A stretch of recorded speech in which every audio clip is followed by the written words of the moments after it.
Selamat pagi semuanya. Assalamualaikum warahmatullahi wabarakatuh. Masih berkaitan dengan klarifikasi atas kasus yang kami alami akibat ulah daripada Bribka Bambang Permadi, oknum anggota Polres Pati, yang maaf sampai dengan sekarang saya sudah melalui jalur-jalur yang sebenarnya adalah jalur hukum. Jadi saya meminta bahwa moratorium penanganan kasus tindakan aksi brutal, arogan, anarkis, dan premanisme yang dilakukan oleh oknum anggota Polres Pati yang melakukan premanisme ini, tindakan brutal, arogan, premanisme, penculikan yang dilakukan oleh oknum anggota Polres Pati mulai kejadian perkara pada 2011 sampai 2020, di mana penanganannya sampai sekarang belum sama sekali menyentuh ke akar permasalahan. Jadi saya meminta kasus ini betul-betul didalami dan mulai diselesaikan. Untuk itu di dalam moratorium yang saya sampaikan kali ini, saya mohon dengan hormat lagi sangat kepada Bapak Kapolri yang terbaru, ya, Bapak Kapolri, pada tahun 2021 ini segera melakukan pengungkapan, penyelidikan ulang kasus tersebut sesegera mungkin demi keadilan, karena kesimpulan daripada kasus ini sampai sekarang belum mengerucut dan adanya dugaan rekayasa oknum anggota Polres Pati waktu itu adalah Subur Cahyono, Yanto atau Blot, Weknyo, Patno, dan Dio waktu itu, juga Tamjis, dan di anggota Polsek Winong pada saat kejadian itu sangat kental adanya dramaturgi atau drama settingan di dalam Polsek Winong, Polres Pati untuk dilakukan penerapan disiplin. Melalui Irwasum dan Irwasda sudah saya sampaikan semuanya, juga kami tidak puas atau belum adanya penyelesaian atas tanggapan Irwasda nomor 13/10/4/11/2014 Itwasda tanggal 12 November 2014, yang intinya saya sangat mengharapkan adanya keadilan yang sama rata atau samawa, karena saya ini dianggap salah prosedur atau salah pembuktian dan lain sebagainya, karena pembuktian adalah kewajiban kepolisian, namun kepolisian ternyata punya misi tersendiri di dalam hal pengungkapan kasus bukti sita yang dilakukan oleh Bambang Permadi dan kroni-kroninya. Aksi yang dilakukan oleh Bambang Permadi CS ini jelas-jelas adalah aksi brutal, arogan, anarkis, preman, dan pemerasan yang dilakukan kepada saya, karena pasca penculikan yang dilakukan oleh Bambang Permadi itu ada beberapa orang yang mengikutinya, yang intinya adalah minta tebusan. Pertama yang datang ke rumah saya adalah Rakiman Bodeh. Ini meminta tebusan sekira 200 juta untuk penyelesaian kasus ini. Lalu Suntari minta tebusan uang sejumlah 45-50 juta untuk mengurusi kasus ini. Saksi utama adalah Gunadi Karangwotan, Suntari, ya, Rakiman Bodeh, dan Sanuri alias Genjik, Desa Kopek. Ini dimintai keterangan. Di lain itu, di Dinas Pendidikan Kecamatan Winong bisa dimintai keterangan Aminuddin Jamil waktu itu, Mukti SPDI, ya, Sunarto SPD, Ani Agustiani, Sodikin, dan Yamto maupun Suwawi, Warsito, dan Kuyanto.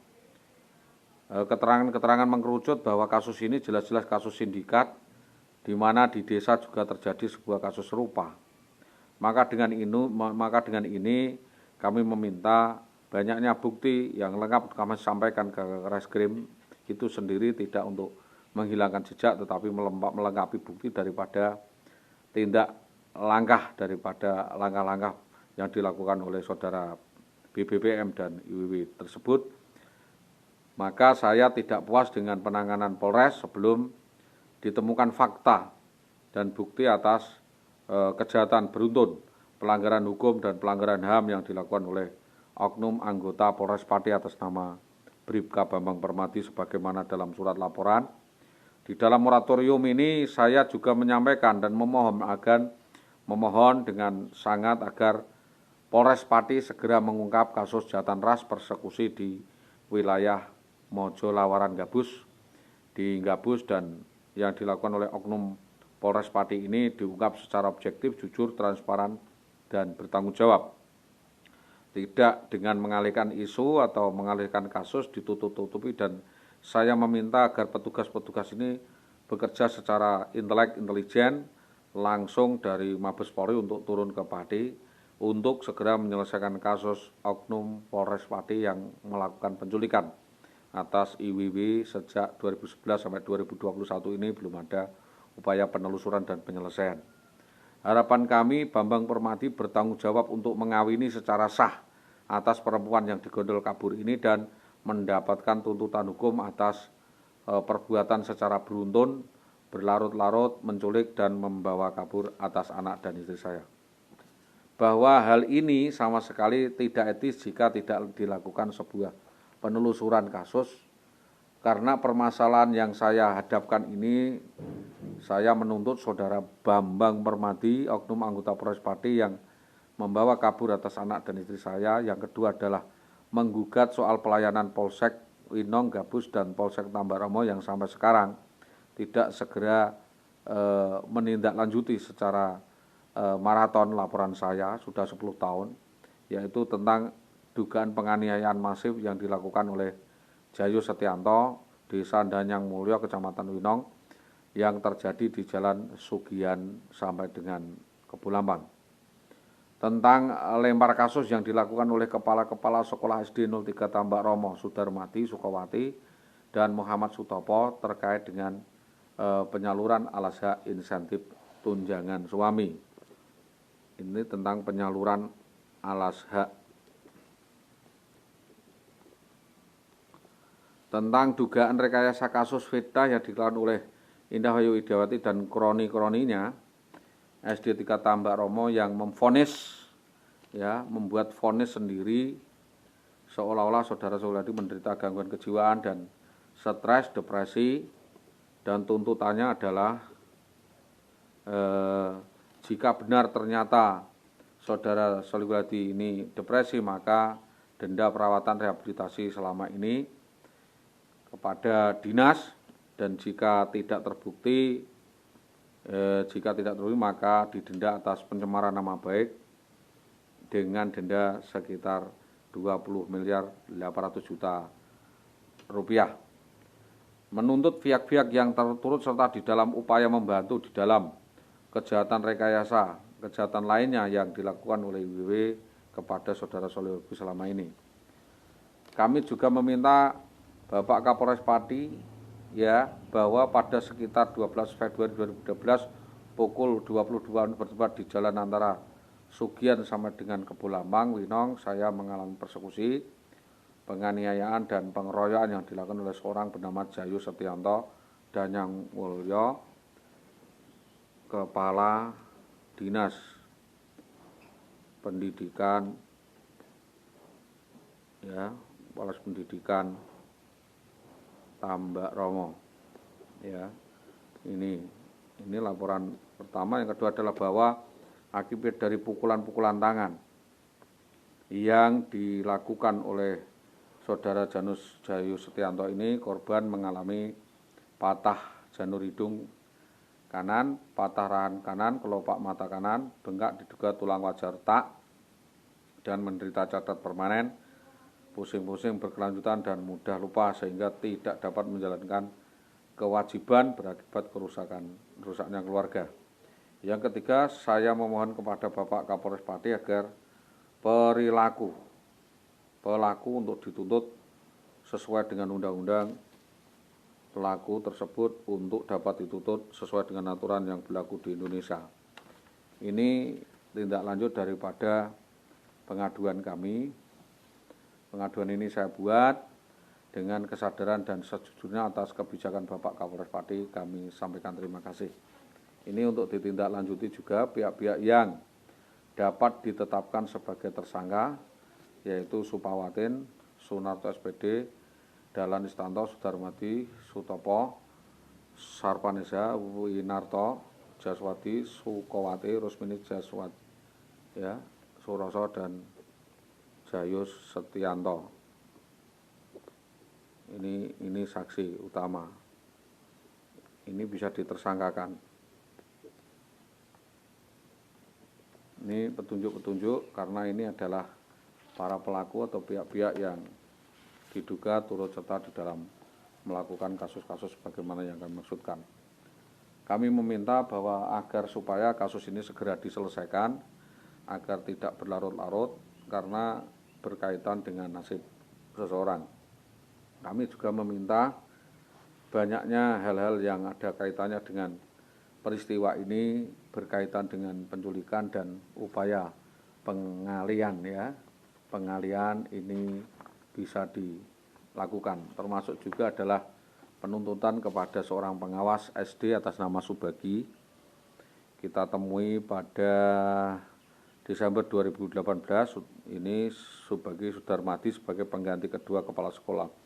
Sebelumnya mengakui tidak mengetahui kejadian itu karena dia baru saja menjadi kepala sekolah yang baru dan saat ditemui pihaknya mengatakan tidak punya waktu atau sibuk akan rapat dan belum bisa berbicara banyak karena baru akan ada rapat kepala sekolah dan sudah diberitahu tim investigasi terkait kejadian.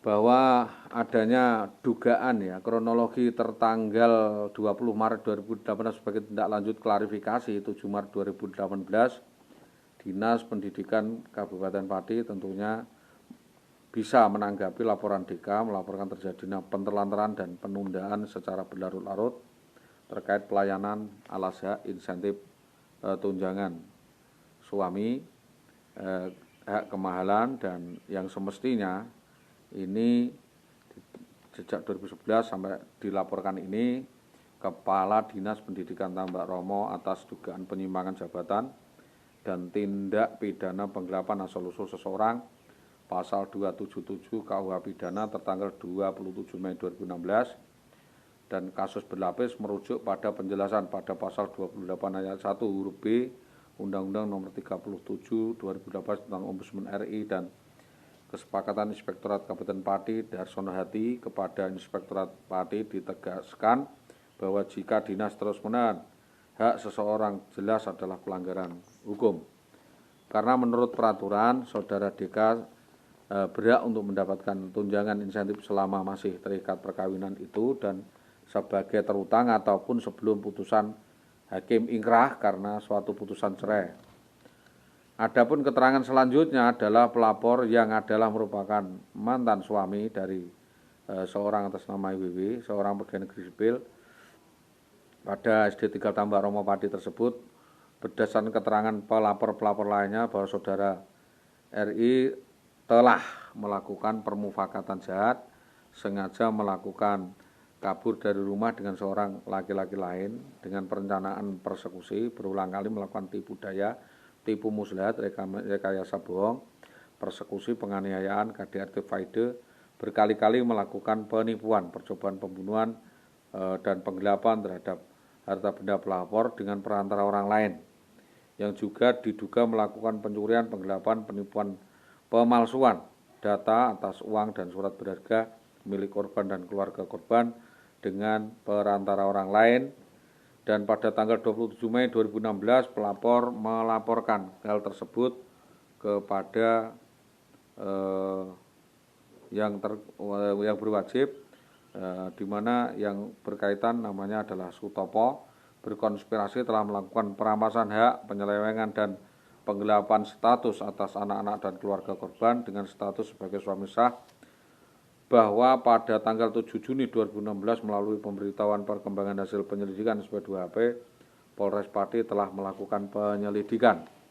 Surat nomor B 285/2016 Reskrim Penyidik Kepolisian Resort Pati memberikan kepada pelapor yang intinya bahwa laporan pengadu ini sudah ditindaklanjuti namun belum ada koordinasi dari Polres Pati sampai dengan sekarang, yaitu tanggal 19/3/2019, dan kami harap laporan pelapor ini belum memperoleh perkembangan atas tindak lanjut penyelidikan dari Polres dan berharap ada kepatutan, kepastian, dan presisi penyelesaian laporan.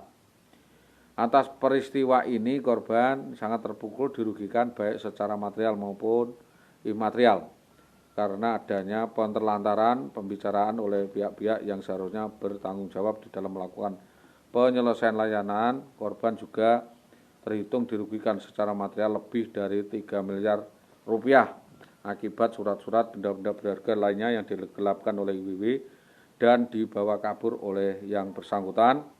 Keterangan adalah Bapak Anton Kades bahwa Polres menanggapi hal tersebut lebih lanjut mengingat pelapor tidak datang sendiri dan belum bisa ditemui, dimintai keterangan secara langsung dan lain sebagainya. Yang lainnya adalah memaklumi karena mengingat kondisi DK sangat kekurangan sehingga untuk memperjalankan jauh tidak memungkinkan dilakukan langkah-langkah hukum. Berkaitan dengan resolusi penyelesaian pasca perceraian yang dilakukan PNS bermasalah kriminal ini masih terkatung-katung berlarut-larut sehingga sampai sekarang oknum Kepala Dinas Pendidikan Tambak Roma atas nama Muhammad Sutopo ini terpaksa akan berurusan dengan yang berwajib jika tidak segera selesaikan hal-hal berikut ini. Dinas Koordinator Tambak Roma juga dilaporkan terkait konsorsium, kepolisian, Polres, dan juga karena adanya manipulasi dan mempersulit pelayanan terkait revisi penanganan oknum guru SD bermasalah kriminal pidana. Koordinator Dinas Pendidikan Tambak Roma dalam hal ini Karyadi Humas tahun 2019 Maret 28 Maret 2019 sudah menyepakati dan menjanjikan untuk membantu di dalam penyelesaian penyaluran insentif tunjangan gaji suami dari seorang PNS tersebut, namun sampai dengan sekarang ingkar janji dan melempar kasus itu. Ini juga diduga menjadi sumber pemicu konflik yang karut-marut manajemen Dinas Pendidikan, melainkan obstruct of justice, or legal standing, dan melakukan penilaian sepihak dengan mengatakan penggugat menderita stres dan gangguan yang lainnya tanpa melakukan penelitian penelusuran kepada pihak yang berwenang. Bersama dengan ini juga sebagai pemberitahuan kepada Bapak Kepala Dinas Pendidikan Kabupaten Pati bahwa saudari IWW yang cacat secara sosial maupun secara sosial ini seharusnya melalui Kepala Dinas oknum guru SD ini dapat diberhentikan